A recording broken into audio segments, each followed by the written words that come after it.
Hey guys, welcome back to the Fourth Moment Weekly Roundup, and this is where you get your weekly updates on local football action. With me, as usual, Andrew Pequeno. Andrew, we had a bit of a stop-start couple of weeks with the rain and flooding outside of the Pequeno building, leaving Andrew stranded. Yeah, no, it was bad last Wednesday. But yeah, we've had a break. Obviously, football has been very minimal. It's been played with all the fields being waterlogged. There's heavy rain predicted this weekend as well. We'll do the preview. We hope the games will take place. Follow the social media pages of all the LFAs and everything to check that out. But yeah, we prayed, Shamiel, we prayed. I think actually by the time the show comes out, we probably would have known that there's probably going to be almost no games. I know for, let's say a fact, a little birdie told me that, the city's closed off quite a few of the facilities for the weekend. So anyway, we're going to do what we can do with a limited... we have a couple of results. We got results. What I wanted to do, I thought we'll touch just quickly on obviously where the matches didn't take place, like Cape District and so on, just brush over the logs. Yeah. Just so everybody knows where we are. Yeah. So just to remind everybody, looking at Cape District first, Montague Spurs still top of the log there, 21 points. Obviously, they've had that loss against Salt River a couple of weeks ago. Spenston in second. They're doing well this season. Oh, good. 18 points, 3 points behind. And then Claywood is in third there at Cape District, 16 points out of 9 games. Yeah, so nice and tight at the moment. But obviously, we've got clear favourites, Montague Spurs, that everybody thinks is going to win the league. We'll have to wait and see if that happens. No, I think they pass clear favourites. I think they're definite favourites, and it's theirs. I think it's in their hands if they just keep focused one game at a time. It's in their hands to get into the playoffs at the end of the season. Yeah. No games. No Okay, games. let's go to Northerns. There was one game in Northerns this weekend, Shamiel. It's the only field where I think games took place. Valhalla 2, Kalkstein 2. So boys, Kalkstein got a point there, Shamiel, away from home. Okay. I think that's a very good result for them. Hopefully fixtures happen this weekend. I will give you the fixtures now for Northerns. Ballard Spurs play Trinis. That'll be a nice game, Shamiel. Okay. Ballard Spurs have picked up a couple of good points. They were the first team to beat Lavis, so they're doing well. Bellwood United versus Bellstar. That'll be a nice game. Okay. Blue Down Spurs versus Eastern Rovers. Kalkstein Fontaine at home to Lavis. Tough one for Kalkstein. That's going to be tough, yeah. But they need to try and get something out of it. And then United versus Valhalla, Shamiel. I think that could be a nice game. Yeah. I think both teams have an opportunity to try and put some pressure on near the top of the log. So as you can see, UWC are not playing school's varsity holidays. So that's why they played quite a number of games before. So let's look at that log, Shamiel. Okay. After 12 games with 26 points, we have UWC. 10 games, 23 points is Bishop Lavis. And 10 games, 19 points is Bellwood United. So that's a top 3. So things are looking very tight there in Northerns. Obviously, like we say, games in hand is not guaranteed points but UWC top at the moment. Top at the moment. And Andrew, as you were saying that, I got a message here that Cape District, I do actually have some fixtures for their league this year. This weekend. I think it's just William Herbert that's close. Anyway, I got a fixture here for the Super League. Ocean View playing at Noordhoek against Oregon Spurs. So Ocean View versus Oregon Spurs in Noordhoek, which is just around the corner, I suppose. Yeah, just down the road. Yeah. Okay. So nice game. So you can get out there, hopefully. Yeah, hopefully that game can take place. It's a nice place to go to in the cold. And Noordhoek is nice. It's nice fields there. Very nice, yeah. Okay, so South Peninsula had some action last weekend. Yay! So well done to them. So we've got some results there. Azuri beating Wanderers 3-0. That's a good result for Azuri. Yeah, good result, sure. Crusaders losing 1-0 to Aerial Spurs. Yeah. Good Hope FC losing 9-0 to Squeal. I know. Yeah, what happened there? King David beating Eagle Wings 3-2. That's a tight one. Ooh, nice game. And then Vrygrond losing 7-1 to Lavendale. So Lavendale on the burn this season. Yeah. Waiting for Wanderers to catch up. So Lavendale top of the log at the moment, 36 points. Atletico second with 33 points. Aerial Spurs 29 points at South Peninsula. And Wanderers in 4th spot only with 26 points. So 10 points. 10 points behind Lavendale. 10 points it's behind. A big gap. I don't think it's going to happen this year, Shamiel. I've got some fixtures also for this weekend. Yeah. Seeing that they played last weekend. And that's one of the facilities where games could happen at Roycons. Yeah. Atletico United are playing against Crusaders. Sure. Azuri up against Lavendale. But didn't we just have that? No. Yes. Azuri yes, Wanderers Hughes. Yeah. Okay, yeah. Sure. So Azuri got tough games, eh? Sure. 2 weeks. Good up against Aerial Spurs. Nice. King David up against Oasis. Rainbow Chiefs are playing Wanderers. So let's see if Wanderers can win there. Steenberg up against Squeal.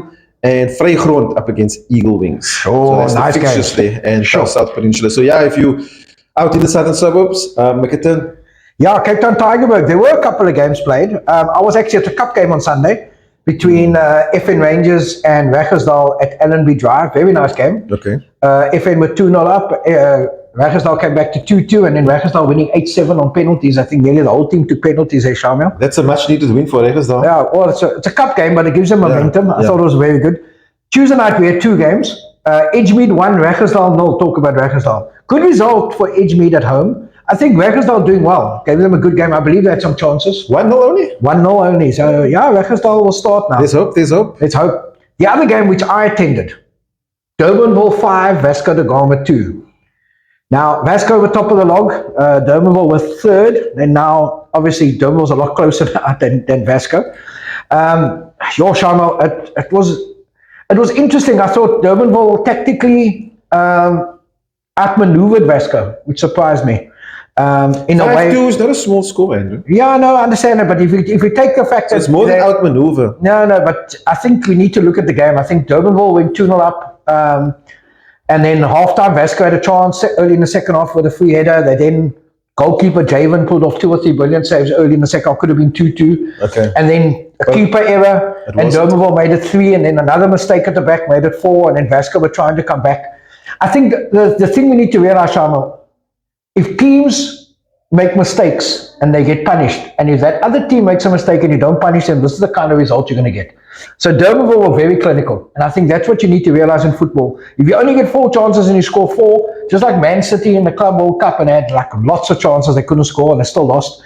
That is the point, but that is a very good result. But Man City is very different to Vasco. No, I know, but I'm just saying. 5-2 is the score. Yeah, Durbanville won. Well done, Coach Davian. Well done. Yeah, very good, very good. If games take place, this is what's happening this weekend. Durbanville versus, we've got to change the subject. Durbanville versus Norway Parks should be a good game. Norway Parks got a couple of games in hand. Yeah. Edgemead versus Garden Village. I think Edgemead will be strong there. Fishhook versus Vasco. Now, if it rains in Cape Town, there's a good chance those games not going to happen. But it's going to be a tough one for Vasco to go away. Raggersdal desperately need points. Playing the team as fourth bottom against Saxon Rovers. Yeah. When is that game? Where's that game? At Raggersdal. I don't know if that's going to happen either. Yeah. Tableview versus JMI. That is one field that takes a lot of rain is Tableview. Yeah. They need to win there. Wynberg versus FN Rangers. Now, FN Rangers got a very good young team. Wynberg with experience, I think, will just be enough there. And that's the games. Tuesday night, we've got more games. And I think there's more chance of these games happening Tuesday night with the weather forecast. Portishead versus Garden Village. FN Rangers versus Edgemead. Now, Shamiel, that should be a very good game. Yeah. And then Tuesday night, pick, I think, of the round, Hanover Park versus Vasco. Hanover Park will have players back from the ABC playoffs against Vasco, another tough away game for Vasco. Fishhook versus JMI. Norway Parks versus Tableview. Now, that'll be a tough one for Tableview. Saxon Rovers versus Durbanville. Now, Durbanville got to go to Saxons. Hopefully, Saxons got some players registered from the 3rd division. So we'll see what happens there, Shamiel. Now, let's look at the log. Top of the log, things have changed. Top of the log, 12 games played, 27 points, Edgemead. Second, 12 games played, 26 points, Vasco. Third, 13 games played, 26 points, Durbanville. Yeah. Then 12 games played, 23 points, Wynberg. So if we look at it, and then I got to mention Tableview. 10 games played, 22 points. Okay, Tableview win their 2 games in hand, they'll be top. So things are very, very tight in Cape Town Tigerberg, Shamiel. Yeah. So it's a good weekend. And also thank you to those Durbanville supporters. They came up to me and said, I watched the show, and why was there no show last week? Well, here's a show for you to watch. They beat Vasco, so they're going to tell me that. I must say, with us not having the shows every week this past couple of, I think, probably the last 4 weeks, we missed 2, right? And grateful, but weird to hear, not weird, but I mean, I suppose it's a surprise for us to... Yeah, we didn't realize the reach that we have. And thank you for taking the time to watch the show. Yeah. And we'll try and have it every week for you now. Yeah. Okay, so we've got some Reigate today. Managed to get the Reigate link. And I've got, firstly, obviously, there might not be fixtures this weekend, so I thought I'll pull out the log. Yeah. So at the moment, 12 games played already at Reigate. Only the Brave top of the log there, Andrew. Sure. Again, 31 points. Heisendal second again. 12 matches played, 27 points. Okay. And then Southend third, 12 matches played, 24 points. Now we know how that goes. Hazeldale normally reaches to the top. Yeah, only the Brave normally go out flying and then speed wobble. Yeah. But no, it's interesting at Reigate. Yeah, so that's Reigate. I'll mention some of the fixtures coming up this week. Hopefully they happen. Yeah, Silver Spurs versus Bridgetown. Oriental Gunners up against Southend. Junction Rovers against Only the Brave. Jordan Kelly's against Connoisseur Spurs. Okay. Heath up against Everton, and Hazendale up against FC Boca. Nice. So that's Reigate. Mitchell's played no games last weekend, and they only got a one round this weekend on Saturday because of Coke Cup on Sunday. This is the first game of the second round now, Sharma, because those were supposed to be played last weekend. Okay. So, as we know, Beacon Spurs top of the log, so I don't need to go through the log there. Right, Saturday. I'm sure that a lot of these games will happen, hopefully, because Mitchell's playing the games, go ahead. Yeah. Vale versus Tafelsucht. That'll be a nice game. Yeah. Beacon City versus Colville. Cedar Park versus Syringa Spurs. Yeah, it's going to be a good one. Ikapa Woodlands. Ikapa need points, Shamiel.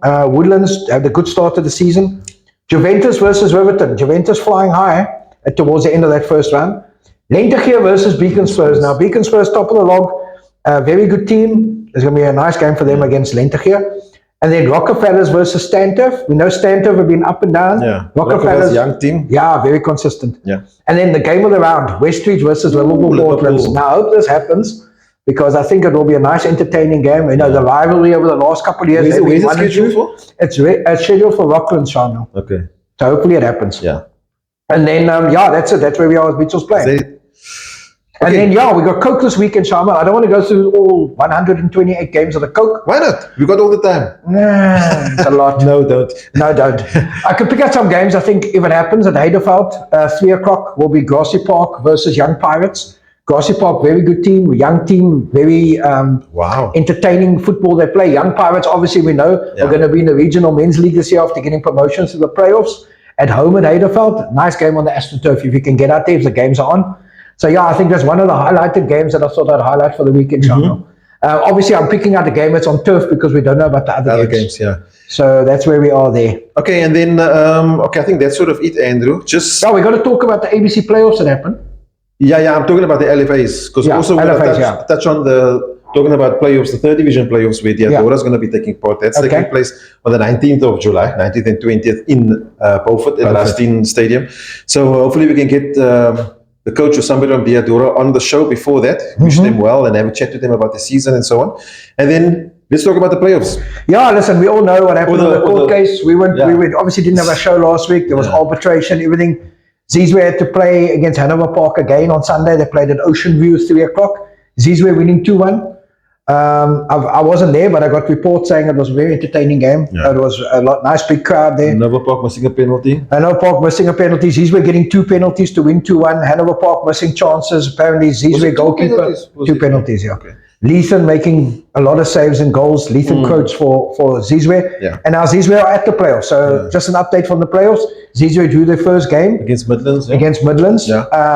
1-1. They're now playing this afternoon, which is Thursday, against the Bees. They just need a draw to get to the semi-finals. People need to understand 3 teams got up from the playoffs, Shamiel, to NFD. 3. Okay. So in the semi-final, if you get to the semi-final, the 2 winners of the 2 semi-finals automatically promoted, and then there's a 3rd and 4th place playoff. So Zizwe have a very good chance, Shamiel, of getting through this year. Yeah. And every time we hope and we pray, and they just somehow seem to fall short. But I think this year could be their year, Shamiel. I think this is the year with teams not taking part. There's also controversy there. Eastern Cape and Limpopo teams are withdrawn due to cases going. Yeah. So it's been a very, how can I put it, a controversial playoff. Yeah. But I think Zizwe, we got to back them to get through. We need another team there, Shamiel, in the top flight. And talking about that, obviously, what happened also in the past week or so was the relegation of Cape Town City. Yeah. That is sad. So I was speaking to a lot of football people after that. So obviously you have some, I'm not sure what you call them, people that's happy that City relegated. But that's obviously, in the bigger scheme of things, for Cape Town football, it's not a good thing. No. So obviously, a lot of youngsters there at the moment that's currently there in the Diski team, in the 3rd division, blah, blah. I suppose that will go on the 3rd division. But the opportunity for other players who haven't reached there yet, that opportunity is gone now because of the Premier League status has been lost at City. So, and you also need to understand, if you're out of the PSL, your Diski team is gone. Yeah, and that whole development structure that the City have been doing for the production line for the last 4 or 5 years That has now got to a halt. So what's going to happen to those players? Yeah. Because they can't all be in an NFT squad. Yeah. So that's the sad thing about it. That's why people should think we should look at the bigger scheme of things. And because what's happening in Cape Town football now, Shamiel, is our boys are getting less and less opportunities in Cape Town, and people from our country are not taking up players, even though they're very good. So this is the platform that they need. So we need to back the team. So hopefully City can make a plan. We're hearing rumors that they might buy a franchise. If that doesn't happen, obviously, like I said, there'll be a lot of players not playing. If they do buy a franchise, happy days. Yeah. And obviously we've got Cape Town Spurs also relegated out of the NFT. Yeah. So which we've spoken about before. So we're hoping that some good comes out. That's what I'm saying. Maybe Zizwe will be the start of the we need them. again. They're there now. We need them to. Yeah, and it's a township team. I've always said we haven't had a proper township team since 7 Stars, a good couple of years ago. Yeah. So hopefully we can get another township team in there. Yeah. Yeah. Is there anything else from your side? No, nothing. Okay, guys, that's it from us. Please, LFAs who haven't sent us the information yet, please send it through so we can highlight it here at the show. There's more and more people definitely watching the show, so the information is appreciated by them. So highlight your LFA. You never know, there might be a sponsor out there for your LFA. So by watching the show. So from us, we want to say thanks to Pequeno, our pedal sponsor, and also London Visuals for editing the videos and posting it for us. And until next week, cheers. Cheers.